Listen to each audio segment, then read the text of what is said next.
नमस्कार विद्यार्थ्यांनो.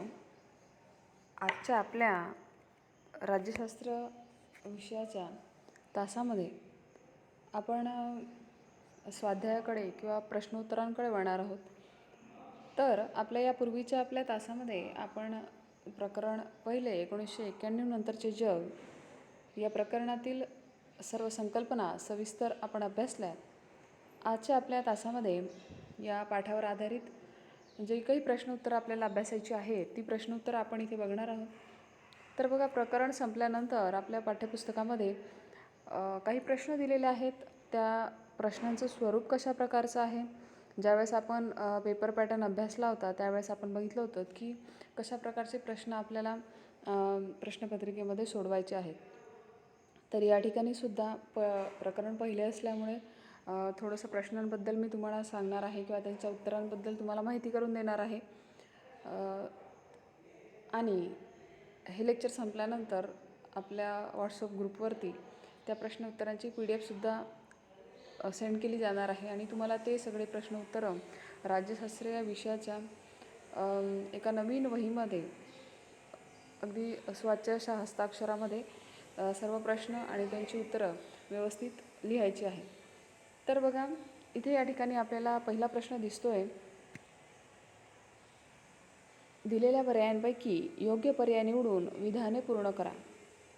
म्हणजे ज्या काही तुम्हाला रिकाम्या जागा दिलेल्या असतील, आता उदाहरण घ्यायचं म्हटलं तर इथे आपल्याला या ठिकाणी उदाहरण म्हणून फक्त 2 अशा रिकाम्या जागा दिलेल्या आहेत जिथे पर्यायसुद्धा आहेत आणि यातलाच एक पर्याय निवडून तुम्हाला त्या ठिकाणी उत्तर म्हणून लिहायचं आहे. तर पर्याय असल्यामुळे या प्रश्नाचं स्वरूप आणखी थोडं सोपं झालेलं आहे आणि प्रत्येक एका विधानासाठी 1 गुण असा या ठिकाणी असणार आहे. तर अशा प्रकारे हे जो पहिला एक इथे दिलेला आहे त्यातलं एक उदाहरण तुम्हाला फक्त सांगते. 1989 नंतर आंतरराष्ट्रीय संबंधामधील महत्त्वाचा प्रवाह. नक्की कुठला प्रवाह त्या ठिकाणी होता किंवा कशा प्रकारचं एक वातावरण होतं हे ज्यावेळेस आपण प्रकरण अभ्यासलं त्यावेळेस तुम्हाला सांगितलेलं होतं. जर तुम्ही काळजीपूर्वक लक्षपूर्वक जर आपले व्हिडिओज बघत असाल तर तुमच्या नक्की लक्षात येईल. तर या ठिकाणी पहिलं जे उत्तर आहे द्विध्रुवीयतेचा असतं.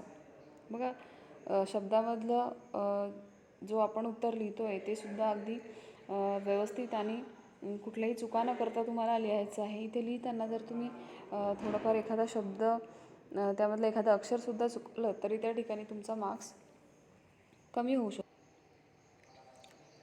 तर अशा प्रकारचे ज्यावेळेस आपण शब्द लिहित असतो त्यावेळेस काळजीपूर्वक ते शब्द व्यवस्थित तुम्हाला लिहिणं गरजेचं आहे. तरच त्या ठिकाणी त्या विधानासाठी असलेला 1 गुण तुम्हाला मिळणार आहे. तर पुढे आणखी असेच काही तुम्हाला प्रश्न दिलेले आहेत आणि त्यांची अगदी ऑप्शनमधून त्या पर्यायांमधून योग्य उत्तर तुम्हाला निवडून तिथे लिहायचे आहेत आणि ते विधान, ते जे वाक्य असेल ते तुम्हाला पूर्ण करायचं आहे. पुढे बघा, अशाच प्रकारचे बरेचसे पर्याय असणारी विधानं तुम्हाला पेपरमध्ये सोडवायची असतात. तर यातला योग्य पर्याय निवडून विधाने पूर्ण करा या प्रश्नासाठी बोर्ड एक्झाममध्ये तुम्हाला 5 गुण दिलेले असतील आणि 5 अशी विधानं तुम्हाला पूर्ण करायची आहेत. तसंच अशाच प्रकारचे आणखी काही वाक्य तुम्हाला पेपरमध्ये लिहावी लागणार आहेत. उदाहरण घ्यायचं म्हटलं तर पुढीलपैकी गटातील चुकीची जोडी दुरुस्त करून पुन्हा लिहा. अशा प्रकारचे सुद्धा पर्यायी प्रश्न तुम्हाला पेपरमध्ये लिहावे लागणार आहेत. तर जी काही चुकीची जोडी असेल ती करेक्ट करून तुम्हाला लिहायची आहे. अगदी योग्य जोडी जुळवून तुम्हाला त्या ठिकाणी लिहायचं आहे. म्हणजे हा सुद्धा अगदी सोपा आणि 3 गुणांसाठी असणारा प्रश्न तुम्हाला पेपरमध्ये सोडवायचा आहे. तसंच दिलेल्या पर्यायांपैकी योग्य पर्याय निवडून विधाने पूर्ण करा. एखाद्या वेळेस तुम्हाला कंसामध्ये पर्याय दिलेले असतील किंवा अशा प्रकारे खाली पर्याय लिहून दिलेले असतील सलग, तर ही पर्याय निवडून तशाच प्रकारे 4 वाक्य तुम्हाला पूर्ण करायचे आहेत. त्यासाठी पेपरमध्ये 4 गुण तुम्हाला असणार आहेत. दिलेल्या विधानांसाठी समर्पक संकल्पना लिहा. हा प्रश्न तुम्हाला या ठिकाणी दिसतोय. हा प्रश्नसुद्धा तशाच पद्धतीचा आहे. प्रत्येक समर्पक संकल्पनेसाठी 1 गुण तुम्हाला परीक्षेमध्ये असणार आहे आणि तसे 4 संकल्पना तुम्हाला तिथे लिहायच्या आहेत. जेव्हा एक राज्य इतर राज्यांच्या इतर राज्यांवर लष्करी ताकदीच्या वापराशिवाय प्रभाव पाडते. आता उदाहरण म्हणून इथे या ठिकाणी तुम्हाला एक वाक्य दिलेलं आहे आणि त्यासाठीची समर्पक संकल्पना काय असेल ही तुम्हाला लिहायची आहे. जर अशा प्रकारची संकल्पना तुमच्या व्यवस्थित क्लिअर झालेल्या असतील, पाठ अभ्यासत असताना तुम्ही व्यवस्थित त्या समजून घेतल्या असतील, तर यांची उत्तरंसुद्धा फारशी कठीण असणार नाहीत.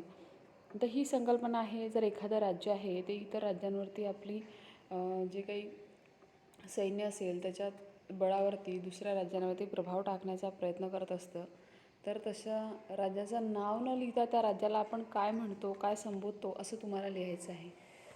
तर इथे त्याचं उत्तर आपण असं समजूया, महासत्ता. महासत्ता हे समर्पक संकल्पना इथे तुम्हाला लिहायची आहे. तर अशा प्रकारचे योग्य अशी संकल्पना तिथे तुम्हाला लिहायची आहे. दुसरं दिलेलं आहे, जागतिक घडामोडींवर प्रभाव टाकण्याची व स्वतःचे हित साधण्याची क्षमता, तसेच आंतरराष्ट्रीय राजकारणात महत्त्वाचे स्थान असलेले राज्य. जागतिक घडामोडींवर जर एखादं राज्य प्रभाव टाकत असेल किंवा स्वतःचं हित साधून घेण्याची ज्या राष्ट्रामध्ये क्षमता आहे आणि आंतरराष्ट्रीय राजकारणामध्ये महत्त्वाचं स्थान आहे, तर या ठिकाणी त्याला आपण ही जी काही क्षमता असेल किंवा ही जी काही प्रभाव टाकण्याची त्या राष्ट्राची पद्धत आहे की कशाला एकंदरीत जगातलं जे काही राजकारण असेल, वेगवेगळ्या घडामोडी घडतात त्यांच्यावरती आपल्या राष्ट्राचा एक प्रभाव असला पाहिजे, एक इम्पॅक्ट असला पाहिजे, असं त्या आंतरराष्ट्रीय राजकारणामध्ये दाखवलं जात असेल तर त्याला आपण सॉफ्ट पॉवर असं म्हणूया. तर अशी बरीचशी उदाहरणं आहेत, ती आपल्याला या ठिकाणी अशा प्रकारे समर्पक संकल्पना त्या ठिकाणी आपल्याला लिहायच्या आहेत. तर बघा, असाच एक प्रश्न आपण इथे बघितला. तसंच आणखी पुढे एक असाच प्रश्नांचं स्वरूप आहे जे पर्यायी आहे. गटात न बसणारा शब्द ओळखा. तर काही शब्द दिले असतील आणि तिथे जो शब्द योग्य वाटत नसेल तो तुम्हाला वेगळा करून लिहायचा आहे. अशा प्रकारे 4 गुणांसाठी तुम्हाला हा प्रश्न अगदी सोडवायचा आहे. पुढे आपण बघू शकतो इथे, पुढील संकल्पना चित्रे पूर्ण करा. आता या प्रश्नामध्ये सुद्धा तुम्हाला अशाच प्रकारे काही प्रश्न देत असतानाच काही तक्ते रिकामे दिलेले असतील, काही बॉक्स रिकामे सोडलेले असतील आणि हे जे काही उरलेले बॉक्स आहेत ते तुम्हाला भरायचे आहेत. तिथली जी काही संकल्पना आहे ती तुम्हाला सर्वात आधी पूर्णपणे माहिती असणं गरजेचं आहे. आता उदाहरणतः इथे एक तुम्हाला प्रश्न दिलेला आहे, बिमस्टेक देश. आता बिमस्टेक देश नक्की कुठले कुठले आहेत ही संकल्पना जर तुम्हाला माहिती असेल तरच तुम्ही या प्रश्नाचं उत्तर योग्य लिहू शकाल आणि प्रत्येक एका रकान्यासाठी 1 गुण अशा पद्धतीने तुम्हाला त्या ठिकाणी 4 गुण त्या ठिकाणी दिलेले असणार आहेत आणि अशा प्रकारचे काही प्रश्न तुम्हाला पेपरमध्ये सोडवावे लागणार आहेत. तर म्यानमार, भारत आणि इतर बिमस्टेक देशांची जी नावं आहेत, तर भूटान असेल, बांगलादेश असेल, थायलंड असेल, नेपाळ असेल, तर अशी बरीचशी राष्ट्रांची नावं आपल्याला माहिती असणं गरजेचं आहे. तर बघूया, पुढे आणखी अशाच पद्धतीचे काही प्रश्न आपल्याला असू शकतील. आता या ठिकाणी 2 उदाहरण म्हणून दिलेले आहेत. शांघाय सहकार्य संघटनेचे संस्थापक. शांघाय सहकार्य संघटना ज्यावेळेस संस्थापित झाली होती त्यावेळेस तिचे इतरही देश सदस्य होते. चीन, Russia, Kyrgyzstan, Tajikistan, Kazakhstan, Uzbekistan, तर असे इतर राष्ट्र त्या ठिकाणी या संघटनेचे संस्थापक होते. तर असंच सार्क संघटना असेल किंवा इतर प्रादेशिक संघटना असतील, याच्यावर आधारित कुठलेही प्रश्न तुम्हाला विचारले जाऊ शकतात. पुढील संकल्पना चित्रे पूर्ण करा या प्रश्नामध्ये. पुढे आणखी आपल्याला एक प्रश्न दिलेला आहे, पाठातील नकाशाचे निरीक्षण करून खालील प्रश्नांची उत्तरे लिहा. तर अशा प्रकारे हा सुद्धा प्रश्न आपल्याला परीक्षेमध्ये सोडवायचा आहे की नकाशाचं निरीक्षण करून काही प्रश्नांची उत्तरं आपल्याला सोडवायची आहेत. तर आता या ठिकाणी शेंगेन क्षेत्रातील कोणत्याही 4 देशांची नावं तुम्हाला विचारलेली आहेत. तर ही त्या ठिकाणी तुम्ही नकाशाचं निरीक्षण करून ती राष्ट्रांची नावं तुम्ही लिहू शकता. उदाहरण घ्यायचं झालंच तर France, Spain, Portugal, Italy, Germany ही शेंगेन क्षेत्रातील 4 देश आहेत. किंवा मग युरोपियन महासंघाचे सदस्य नसलेल्या मात्र शेंगेन क्षेत्रात असलेल्या कोणत्याही 2 देशांची नावं लिहा, असा जर प्रश्न असेल आणि व्यवस्थित जर तुम्ही निरीक्षण केलं तर स्वीडन आणि पोलंड हे जे देश आहेत ते युरोपियन महासंघाचे सदस्य नसलेले देश आहेत, परंतु शेंगेनच्या क्षेत्रात ते आहेत. तर अशी काही प्रश्नसुद्धा तुम्हाला परीक्षेमध्ये लिहायचे आहेत. सोव्हिएट रशियाचा सुद्धा अशाच प्रकारे पाठ्यपुस्तकामध्ये नकाशा दिलेला आहे आणि त्यावर सुद्धा निरीक्षण करून काही प्रश्न तुम्हाला सोडवायला असू शकतील. तर पुढे बघा, खालील विधाने चूक किंवा बरोबर ते सकारण लिहा. हा प्रश्नसुद्धा अशाच प्रकारे तुम्हाला सोडवायचा आहे. जे काही वाक्य असेल ते विधान तुम्हाला चूक आहे किंवा बरोबर आहे ते ओळखायचं आहे आणि त्याचं जे कारण आहे ते सुद्धा त्या ठिकाणी लिहायचं आहे. तर इथे दिलेलं पहिलं उदाहरण आहे, दक्षिण आशियातील व्यापारासाठी सार्क महत्त्वाचे आहे. तर सार्क दक्षिण आशियातील व्यापारासाठी खऱ्या अर्थाने तिची स्थापना झालेली होती.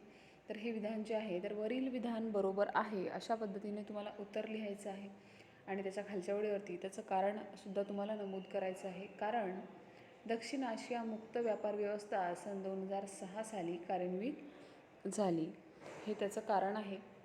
तसंच पुढे मास्त्रीत करार युरोपच्या संरक्षणासाठी करण्यात आला, हे सुद्धा जे विधान आहे या विधानाचं उत्तर लिहिताना तुम्हाला तशाच पद्धतीने लिहायचं आहे.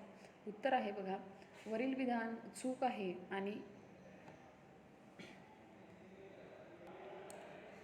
चूक आहे. तसंच त्याचं कारण तुम्हाला त्याच्याच पुढच्या ओळीवरती लिहायचं आहे. युरोपियन युनियन स्थापन करण्यासाठी मास्त्रीत करार करण्यात आला होता, हे त्याचं कारण आहे. तर अशा पद्धतीने तुम्हाला हे जे काही उत्तर आहे ती लिहायची आहेत. तसंच पुढे आपले मत नोंदवा, हा सुद्धा अगदी महत्त्वाचा प्रश्न आहे. आता या ठिकाणी पहिला प्रश्न दिलेला आहे, प्रत्येकी 4 गुणांसाठी हा प्रश्न आहे, त्यामुळे त्याचं उत्तर लिहित असताना 25 ते 30 शब्दांमध्ये आपलं उत्तर असणं गरजेचं आहे. मानवतावादी हस्तक्षेप. आता या प्रश्नाचं उत्तर घ्यायचं झाल्यास, संयुक्त राष्ट्रांद्वारा युद्धग्रस्त क्षेत्रात शांतता प्रस्थापित करण्यासाठी मानवतावादी हस्तक्षेप आवश्यक आहे. तसंच भारताने अशा हस्तक्षेपाचे समर्थन केले आहे. कंबोडियामध्ये शांतता प्रस्थापित करण्याच्या आणि युद्धग्रस्त क्षेत्रातील जनजीवन सामान्य करण्याच्या मार्गात भारताने महत्त्वाची भूमिका पार पाडली. अशा प्रकारे आणखी बरंच उत्तर तुम्हाला त्या ठिकाणी मांडायचं आहे. मानवतावादी हस्तक्षेप हा मुद्दा आपण चांगल्या पद्धतीने उदाहरणांसहित समजून घेतलेला होता. तर हा मुद्दा या ठिकाणी तुम्हाला विस्तृतपणे लिहायचा आहे आणि त्याच्यावरचं आपलं मत जे आहे ते या ठिकाणी व्यक्त करायचं आहे. तसंच आंतरराष्ट्रीय राजकारणातील प्रादेशिकतावाद, या ठिकाणी पाठ्यपुस्तकामध्ये आपले मत नोंदवा या प्रश्नांतर्गत 2च प्रश्न या ठिकाणी दिलेले आहेत. परंतु जर तुम्ही तुमच्या अभ्यासासाठी आणि मुद्देसूद तसंच थोडा सविस्तर अभ्यास करण्यासाठी नवनीत या पुस्तकेचं, या मार्गदर्शक पुस्तकेचा जर वापर करत असाल तर त्यामध्ये अशी बरीचशी उदाहरणं तुम्हाला आणखी सोडवलेली दिसतील, जी तुमच्या सखोल अभ्यासासाठी तुम्हाला मदत करू शकतील. तर नवनीत पुस्तिका तुम्ही अभ्यासासाठी नक्की वापरा, ज्यातून तुम्हाला बरीचशी आणखी अशी प्रश्न आहेत जी तुमच्या सरावासाठी अगदी उपयोगी पडतील. उदाहरण घ्यायचं झाल्यास, उदारमतवादी लोकशाही हा सुद्धा प्रश्न आपले मत नोंदवा साठी तुम्ही अभ्यास करू शकता. शीतयुद्धोत्तर दहशतवाद, या काळातील दहशतवाद कसा होता त्याच्यावर सुद्धा तुम्हाला हा प्रश्न विचारला जाऊ शकतो. तसंच ब्रेक्झिट ही संकल्पना असेल किंवा इतर संकल्पना आहेत, अशा बऱ्याचशा संकल्पना या ठिकाणी तुम्हाला विचारल्या जाऊ शकतात. तर अशा प्रकारे हा प्रश्न आपल्याला सोडवायचा आहे. पुढे खालील प्रश्नांची उत्तरे लिहा. सॉफ्ट पॉवर म्हणजे काय ते उदाहरणासह स्पष्ट करा. हा प्रश्न ज्यावेळेस तुम्हाला परीक्षेमध्ये कदाचित विचारला जाईल त्यावेळेस तो 5 मार्कांसाठी असेल. त्यामुळे त्याचं उत्तर लिहित असताना तशाच पद्धतीने मुद्देसूद तुम्हाला लिहायचं आहे. आणि तेवढंच 5 मार्कांसाठी त्याची लेंथ, त्याचं लिखाणसुद्धा तितकंच असणं गरजेचं आहे. तर सॉफ्ट पॉवर म्हणजे काय असेल, उदाहरणासह स्पष्ट करा. हा प्रश्न चांगल्या पद्धतीने आपण समजावून घेतलेला आहे. सॉफ्ट पॉवर म्हणजे काय, हार्ड पॉवर म्हणजे काय, आणि त्याची काही उदाहरणंसुद्धा आपल्या पाठ्यपुस्तकात प्रकरणामध्ये आपण अभ्यासली. तर अशा प्रकारे तुम्हाला व्यवस्थित एक एक मुद्दा खाली लिहित जायचं आहे. पुढील प्रश्नाचे उत्तर दिलेल्या मुद्द्यांच्या आधारे लिहा. बघा, या ठिकाणी सुद्धा काही मुद्द्यांच्या आधारे तुम्हाला प्रश्न सोडवायचा आहे. आता या ठिकाणी मुद्दे तुम्हाला प्रश्नामध्येच दिलेले आहेत आणि हा जो प्रश्न आहे सविस्तर लिहायचा असल्याकारणाने त्यासाठी 10 गुण तुम्हाला दिले जाणार आहेत. मग जे काही मुद्दे तुम्ही सोडवणार आहात त्या मुद्द्यांचं व्यवस्थित विश्लेषण करणं गरजेचं आहे. युरोपियन महासंघ म्हणजेच युरोपियन युनियनचे विश्लेषण किंवा विवरण पुढील प्रमाणे आहे. अशा प्रकारे तुम्ही प्रश्नाच्या उत्तराची सुरुवात करू शकता. इतिहास हा पहिला मुद्दा तुम्हाला त्या ठिकाणी विश्लेषित करायचा आहे, किंवा दुसरा मुद्दा असेल युरोपियन आयोग. तर अशा प्रकारे हे 5ही मुद्दे तुम्हाला त्या ठिकाणी विश्लेषित करायचे आहेत. आणि विश्लेषण ज्या पद्धतीने तुम्ही कराल त्या पद्धतीने तुम्हाला त्या ठिकाणी गुण दिले जातील. तर एकंदरीत या प्रश्नासाठी एक और म्हणजेच एक पर्याय तुम्हाला असणार आहे. 2 पैकी 1 प्रश्न तुम्हाला परीक्षेमध्ये सोडवायचा आहे 10 गुणांसाठी. आणि 150 ते 200 शब्दांमध्ये या प्रश्नाचं उत्तर अपेक्षित आहे. तर अशा पद्धतीने आपल्याला ही प्रश्न सोडवायचे आहेत. तर उदाहरण घ्यायचं झाल्यास इतिहास हा मुद्दा जर आपण या ठिकाणी अभ्यासतो आहे किंवा त्याचं उत्तर लिहितो आहे, तर ते अशा प्रकारे आपण लिहू शकतो. इतिहास या मुद्द्याचं विश्लेषण करत असताना दुसऱ्या महायुद्धानंतर युरोपियन देशांनी आर्थिक समन्वय प्रस्थापित करण्याच्या उद्देशाने सन 1951मध्ये युरोपीय कोळसा व पोलाद समुदाय, सन 1957मध्ये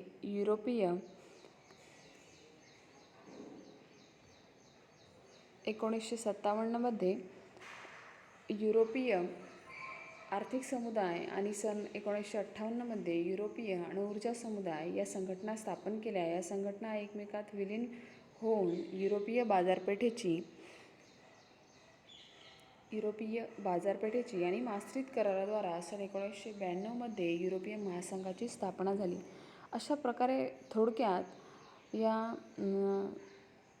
प्रश्नातील युरोपीय महासंघ याचा इतिहास आपण या ठिकाणी सांगू शकतो. तर अशा प्रकारे बरेचसे प्रश्न आहेत जे आपल्याला या ठिकाणी अशा पद्धतीने सोडवायचे आहेत.